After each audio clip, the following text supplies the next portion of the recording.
Welcome to my class, student. We are doing the chapter The Last Leaf. The Last Leaf, अंतिम पत्ता. ये story O Henry की लिखी हुई है और ओ हेनरी मेरे फेवरेट स्टोरी राइटर हैं. तो आपको अगर स्टोरी लिखने की कला अगर सीखनी है तो ओ हेनरी की जितनी भी स्टोरीज आप उनको प्लीज पढ़ो. उनके यहाँ उनकी स्टोरीज में जो सस्पेंस है, जो ट्विस्ट एंडिंग है उनकी, वो सारे कमाल के हैं और वो आपको बताते हैं कि स्टोरी लिखना कैसे होता है और कैसे आप स्टोरी में सस्पेंस ला सकते हो. तो ये लास्ट लीफ भी उन्हीं की स्टोरी है. उसके पहले भी आपने स्टोरीज पढ़ी होंगी, पर ये जो है ये बहुत अच्छी कहानी है. Let's start the story. Now हम ऑथर के बारे में जान लेते हैं. विलियम सिडनी पॉटर, इनका जन्म हुआ था सितंबर 11, 1862 को और इनका देहांत हुआ था 5 जून 1910. Known by his pen name O Henry, was a short story writer. वो शॉर्ट स्टोरी राइटर थे. His stories are known for wit. उनकी जो स्टोरी है वो विट के लिए जानी जाती है, विजडम के लिए जानी जाती है, चतुराई के लिए जानी जाती है. वर्ड प्ले, कैसे वो शब्दों से खेलते हैं, उसके लिए जानी जाती है. एंड क्लेवर ट्विस्ट, और उनकी जो स्टोरीज में ये ट्विस्ट आता है, अचानक से क्लेवर ट्विस्ट आता है. एंड सरप्राइज एंडिंग्स, और उनकी जो एंडिंग्स होती है, अंत जो कहानी का होता है बिल्कुल ही अलग होता है, बिल्कुल सरप्राइज होता है. और इसीलिए ओ हेनरी की आप जब भी कहानी पढ़ो ना, कभी भी अंत पहले मत पढ़ो, पहले स्टार्टिंग से पूरी कहानी पढ़ो. कभी कभी हम होता है हम अंत देख लेते हैं कि देखें क्या हो रहा है इस स्टोरी में, लास्ट में क्या होता है. तो his stories are known for his wit. Wit के लिए जानी जाती है, चतुराई के लिए जानी जाती है, विजडम के लिए जानी जाती है. वर्ड प्ले, शब्दों से कैसे खेलते हैं उसके लिए जानी जाती है. एंड क्लेवर ट्विस्ट, जो ट्विस्ट है कैसे क्लेवरली ट्विस्ट दिया जाता है कहानियों को, उसके लिए. एंड सरप्राइज एंडिंग, जो एंड है इसका हमेशा सरप्राइज से भरा होता है. He was a noted American author of hundreds of short stories. वो कई 100 उन्होंने स्टोरीज लिखी हैं. वो अमेरिकन ऑथर हैं. उनमें से कुछ हैं the ransom of Red Chief, the duplicity of Hargreaves, the gift of the Magi etcetera. ये हमारे ओ हेनरी हैं.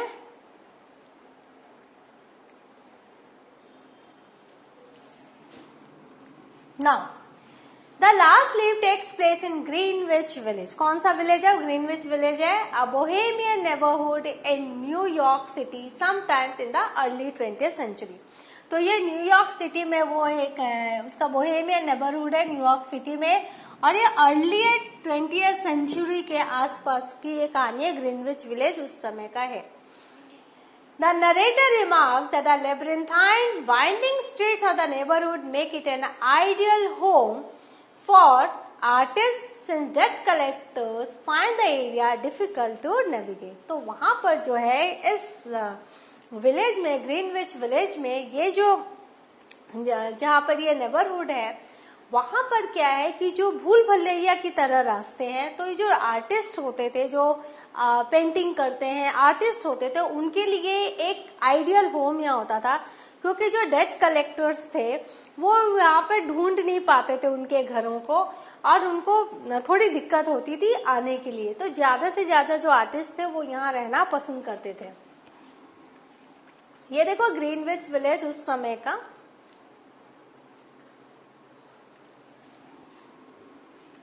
The story centers on Sue and Johnsy, young women artists who met in a restaurant, discovered their shared taste in art and decided to live and work together.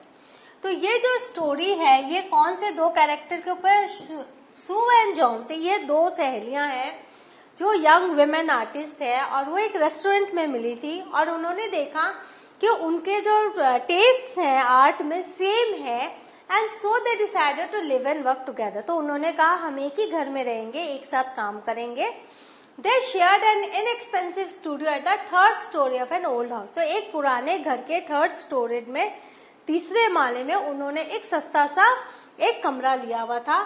When winter arrived due to pneumonia, Johnsy became grievously ill. तो वहां पर जाड़े के समय pneumonia फैल गया और उससे क्या हुआ, जॉन्सी जो है वो बहुत ही ज्यादा बीमार पड़ गई. She would lie in her bed without moving. वो क्या करती थी, अपने बेड पर पड़ी रहती थी बिना हिले डुले, just gazing out of the window. Window के बाहर वो देखती रहती. A doctor told Sue that Johnsy had 1 in 10 chance of living. तो जब डॉक्टर को बुलाया गया तो डॉक्टर ने सू को बोला कि देखो 10 में 1% ही इसका चांस है जिंदा रहने का, and that her only chance was to want to live. और वो चांस भी क्या है, जीने की चाह. उसमें जीने की चाह ही नहीं थी. Since depression could be as fatal as pneumonia, क्योंकि वो डिप्रेशन में चली गई थी और ये निमोनिया की तरह ही खतरनाक है, जानलेवा है. तो जो सू थी वो निमोनिया से तो ग्रस्त थी, साथ ही साथ जीने की भी लालसा वो खो चुकी थी. Without wanting to live the medicine should be ineffective. तो डॉक्टर ने कहा अगर वो चाह नहीं रखेगी जीने की तो जो मेडिसिन है वो भी इनइफेक्टिव हो जाएंगे, उसका भी कोई असर नहीं होगा. The doctor wondered if Johnsy were depressed about something in particular. तो डॉक्टर ने पूछा कि क्या जॉन्सी को कोई ऐसी पर्टिकुलर कोई चीज से वो परेशान है, स्ट्रेस्ड है. Sue mentioned her fulfillment ambition to paint the Bay of Naples. तो सू ने बताया कि हाँ वो बे ऑफ नेपल्स में जाके पेंटिंग करना चाहती है. वो उसका अनफुलफिल्ड एम्बिशन अभी तक बना हुआ है, इसीलिए वो थोड़ा डिप्रेस है. But the doctor dismissed this. लेकिन डॉक्टर को ऐसा इस पर विश्वास नहीं हुआ. And asked if Johnsy were depressed over a man. तो डॉक्टर ने बोला कि कहीं किसी लड़के या आदमी के कारण तो डिप्रेशन में नहीं है, क्योंकि उसको ये विश्वास नहीं हुआ कि कोई भी लड़की एक एम्बिशन को लेकर भी डिप्रेशन में जा सकती है. उसकी नजरों में लड़कियां हमेशा लड़कों को लेकर ही डिप्रेशन में जाती है. Sue told him formally that his suspicion was wrong. लेकिन सू जो जॉन्सी को जानती थी उसने डॉक्टर को कहा कि आप जो सोच रहे हैं बिल्कुल ही गलत है. And there was no man in Johnsy's life. और जॉन्सीज की लाइफ में कोई भी आदमी नहीं है. There was an old ivy creeper climbing halfway up the brick wall opposite their window. तो उनका जो विंडो था उसके बाहर एक लता थी, आइवी क्रीपर थी, जो ब्रिक वॉल पे जो ईंटे का जो वॉल था उसके ऊपर वो हाफ वे में थी, ऑपोजिट देयर विंडो, उनके विंडो के ठीक दूसरी तरफ. In the strong wind outside the creeper was shedding its leaves. और बाहर बहुत ठंडी हवा चल रही थी और जो क्रीपर था, जो लता थी, उसमें से पत्ते झड़ रहे थे. She was sat by Johnson's bedside working on an illustration for a magazine while Johnsy counted the leaves falling from the vine outside. तो सू जो थी वो जॉन्सी के पास बैठ गई और वो अपना एक इलस्ट्रेशन पे काम कर रही थी, क्योंकि लोग सब आर्टिस्ट थे. तो एक मैगजीन को भेजने के लिए एक इलस्ट्रेशन पे काम कर रही थी. और जॉन्सी क्या कर रही थी, वो जो लीव्स जो गिर रहे थे, पत्ते जो गिर रहे थे, उनको वो काउंट कर रही थी. तो जो आउटसाइड द विंडो था उन पत्तों को काउंट करती. When the last leaf fell to the ground, जब वो अंतिम पत्ता ग्राउंड पे गिरेगा, Johnsy asserted with finality, Johnsy ने कहा अपनी सहेली को, सू को, शी वुड डाई, कि मैं मर जाऊंगी. I have known this for the last 3 days. वो जो मुझे 3 दिन पहले से ऐसा लग रहा है कि जिस दिन इस लता से लास्ट लीफ नीचे गिर जाएगी उस दिन मैं मर जाऊंगी. Sue told Johnsy that she is being silly and lied that the doctor had given her a good chance of recovery. लेकिन सू ने क्या कहा जॉन्सी को कि तुम मूर्खता मत करो, she is being silly, और उसके सामने क्या झूठ बोला कि doctor had given her a good chance of recovery. लेकिन डॉक्टर ने कितना बोला था, 10 में से 1% का ही चांस था. She begged Johnsy not to look out of the window. उसने उसको जॉन्सी को कहा कि तुम खिड़की के बाहर मत देखो. Johnsy replied that she wanted to see the last leaf fall. Johnsy ने कहा नहीं, मैं वो अंतिम पत्ता गिरते हुए देखना चाहती हूँ, क्योंकि जैसे ही वो गिरेगा मैं भी अपनी अंतिम सांस लूंगी. She was tired of waiting. वो अब टायर्ड हो गई है वेट कर करके, एक एक पत्ते गिर रहे हैं. She wished to go away peacefully like one of those poor tired leaves. वो भी आराम से वो जाना चाहती है, पीसफुली, शांति से, जैसे कि वो बेचारे थके हुए जो लीव्स जो है वो जा रहे हैं, गिर रहे हैं. Sue had have to paint an old miner and wanted Burnham to be her model. तो जो सू है उसको एक ओल्ड माइनर की एक पेंटिंग बनानी थी. तो बेरमन एक बहुत बुजुर्ग आर्टिस्ट था, वो चाहती थी कि वो उसका मॉडल बने. Sue went to visit their downstairs neighbor और सू जो है वो अपने डाउनस्टेयर नेबर्स के पास गई। An old alcoholic and unsuccessful artist. तो ये कैसा था, वो बूढ़ा था, बहुत वो शराब पीता था और अनसक्सेसफुल आर्टिस्ट था, वो उसको सफलता कभी नहीं मिली थी आर्ट की दुनिया में। Name Behrman who earned a small income posing as a model for artists in Greenwich Village। तो वो कैसे अपनी अर्निंग करता था, वो जो आर्टिस्ट है उनके लिए मॉडल बन जाता था और वो जो पैसे उसे मिलते थे उसी से वो अपना समय जीवन बिताता था। Berman, who had tried and failed his whole life to paint a masterpiece, was fiercely protective of Sue and Johnsy। तो जो बर्मन था वो जो थक गया था, ट्रायड था, तो जो ट्राई कर करके थक गया था और फेल हो गया था अपने पूरे लाइफ में, वो एक मास्टरपीस बनाना चाहता था और वो बहुत ही ज्यादा प्रोटेक्टिव था सू एंड जॉन्सी को लेकर। When Sue told Berman about Johnson's fixation on the last leaf, जब सू ने बोला बर्मन को कि जॉन्सी जो है एक पत्ते की ओर लगातार देखी जा रही है, he was contemptuous of what he called her। तो उसने कहा कि नहीं, ये फुलिशनेस है, ये मूर्खता है, ऐसा नहीं हो सकता। But he agreed to come up to their studio to pose for Sue's illustration। लेकिन फिर उसने कहा कि ठीक है, मैं तुम्हारे लिए मॉडलिंग करूंगा, मैं ऊपर आ जाऊंगा और तुम अपना चित्र बना लेना ओल्ड माइनर का। While Johnsy slept, जब जॉन्सी सो गई, Sue and Berman looked solemnly at the ivy vine। तो दोनों जन उस क्रीपर को देख रहे थे, उस लता को देख रहे थे चुपचाप से। There was only one leaf on the creeper। अब सारे पत्ते झड़ गए थे, सिर्फ एक पत्ता बचा हुआ था और जॉन्सी ने क्या बोला था, जैसे ही वो पत्ता गिरेगा मैं भी नहीं रहूंगी, I will also die. There was a violent storm during the night। और उसी समय बहुत तेज तूफान आया।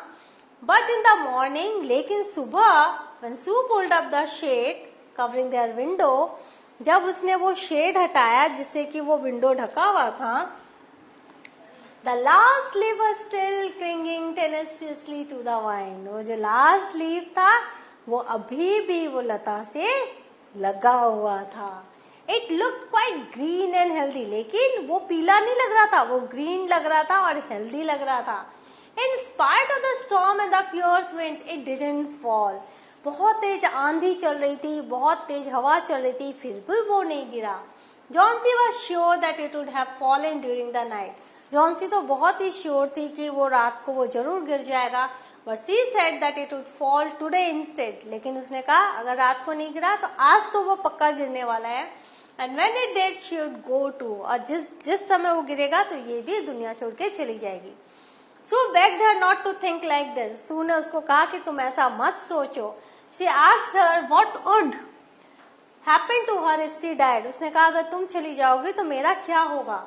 In the evening there was another night of wind। उसी शाम फिर से तूफान चला and बारिश हुई and rain, but it failed to shake the last leaf from the vine। लेकिन उस लता से वो लास्ट लीफ नहीं गिरा, वो वहीं का वहीं रहा। Johnsy sat up and said. Johnsy बैठी अपने बेड पर, उसने कहा the last leaf has shown me how wicked I have been. कि जो अंतिम पत्ता है वो मुझे बता रहा है कि मैं कितना विकेड हो गई थी, मैं कितनी नाराज हो गई थी। विकेड में बुरी बन गई थी, मैं कितनी बुरी बन गई थी। I have realise that it is a sin to want to die. बल्कि अब मुझे रियलाइज हुआ कि मरने का सोचना ही एक तरह का पाप है। She hug Johnsy and asked for soup. उसने सू को गले लगाया और सूप मंगवाया एंड अ मिरर, और एक मिरर मंगवाया। अब उसमें जीने की चाह आ गई थी।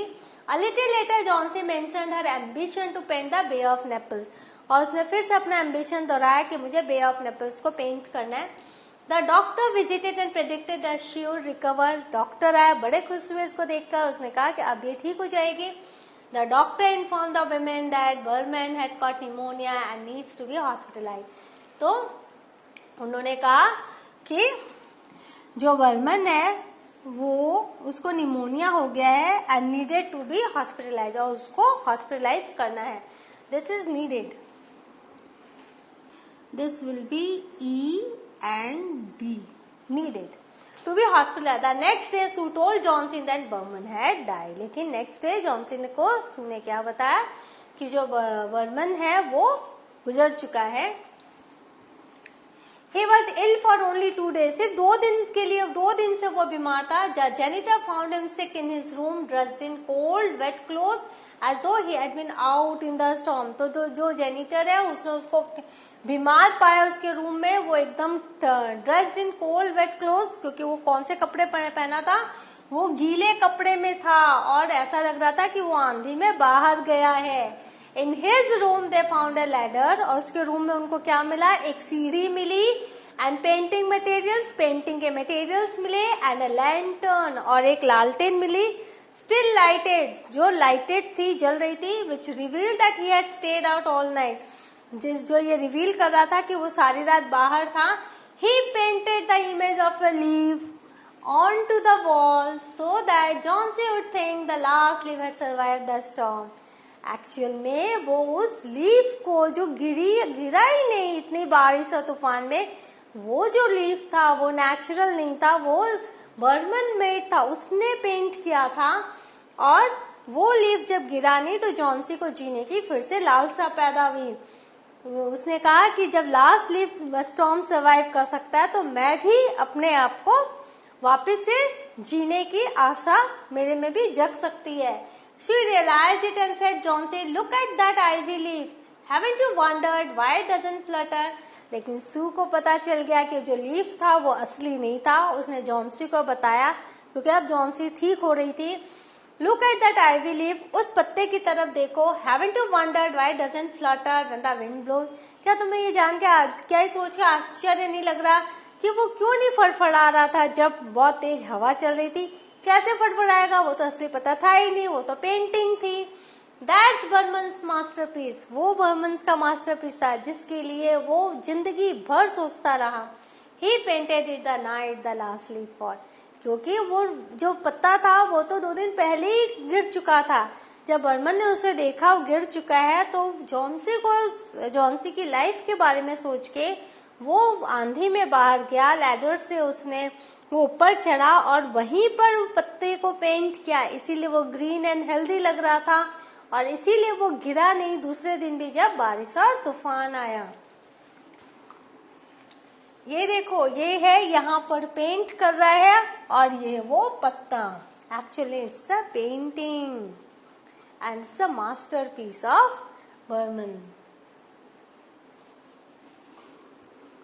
सो व्हाट हैव यू लर्न्ड? हमने देखा लास्ट लीफ ओ हेनरी की बहुत ही खूबसूरत कहानी. और आप जब पूरी कहानी पढ़ोगे आपको कहीं भी नहीं पता चलेगा कि ये जो लीफ है वो पेंटेड है. जब आप लास्ट लाइन पढ़ोगे, जो कि एज इट इज मैंने यहाँ पे लिखा है, कि वो क्यों नहीं हिल रहा है, वो कैसे हिलेगा, क्योंकि वो तो पेंटिंग है. So enjoy the story. अपने घर में पूरी की पूरी कहानी पढ़िए, गो थ्रू द समरी, और in the next class I will do the question answer of this story. Thank you.